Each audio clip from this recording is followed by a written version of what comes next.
Hello, Governor. My name is Brandon POTUS. You've asked middle-class families to accept higher taxes and state workers for $1 billion in pay cuts this year and next year, which is about $20,000 each year per person. And yet there are also big corporations like Bank of America that virtually pay no state income taxes at all. As a governor, what can you do to restore some balance to our economy? Thank you, sir. Sure. If I remember, and I don't have the thing in front of me. Well, let's remember about big corporations that they hire lots of people, and through those people, the people who work for them actually do pay taxes. We are competing for employers. And one of the principles of developing this budget, including the revenue platform, which I'm suggesting, was that we looked at everything, New Jersey, I know I've had some comments with the governor of New Jersey, New York, Massachusetts, and Rhode Island, which are our chief regional competition. And in almost every category, we felt it was important that we maintain a competitive advantage. And you might ask, why do I think we have to maintain a competitive advantage? Well, we have a lot of disadvantages in Connecticut. A transportation system that's not working. Some of the poorest cities in the state. An educational system that I think has been slower than some others to reform itself. A rapidly aging population. Those are just a few of the deficits.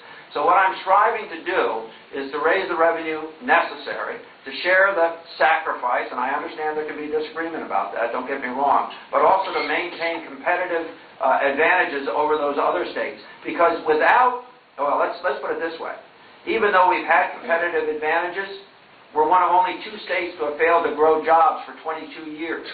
Michigan's the other one. And they retained a higher percentage of their jobs than we did. So clearly, we need to change our ways. We need to settle this budget debacle. We need to change direction. But I also am committed that we need to maintain advantages over our neighboring states if we're going to have a shot at winning, at least on a regional basis, some of these jobs back. So that's the answer to the question. Thank you. Good evening, Governor Malloy. My name is Barbara Stango. I'm a citizen of Torrington, Connecticut. I just wanted to say that there are all hard-working families here in this state that are definitely willing to give in order to get back everything in check as far as our budget goes.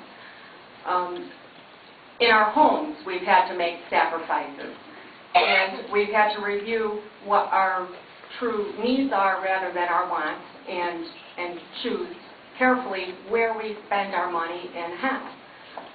So I know that you realize all this for the state, but I was wondering, since supply of products and services are such a large part of the state's budget, if you had any plans to review how contract awards are done and how we get our services through the state and what all the costs are. Yes, I do, and I share the frustration with how the state does it. I'll use this example. I mean, you and I could go on eBay today and competitively price just about any commodity that you and I would use in our home or our business. And yet, the state, in most instances, bids commodities once or twice a year. Makes no sense at all. I have this story, to give you the short version of it, had to do with the corrections department and making some improvements to facilities. They needed to acquire some TVs. And somebody went to Best Buy and priced the TVs, went back and told his supervisor that he'd gotten this price, and the supervisor said, well, I'm sorry, but you have to buy it through the state bid. It cost us another $1,000. And it's that kind of thing that demonstrates to me that Connecticut is broken in many ways, and procurement is one of those. And yes, we are very much dedicated to renovating or revising our procurement procedures, including the mega projects as well. I'm proud to put forward a bond agenda. Senator Rohrbach is here. He was at the bond meeting, made some good points during the meeting. I have to give him credit. One of the reasons that we have a bond agenda is in some senses to get jobs going, but we need to be very careful about how those bids come in and how those things are priced, and I'm committed to do it. I did it as mayor of the city of Stamford, totally renovated how we and revised how we price projects, how we made sure we got the best price possible, and on more than one occasion I refused to accept bids when there were too few bidders. Thank you.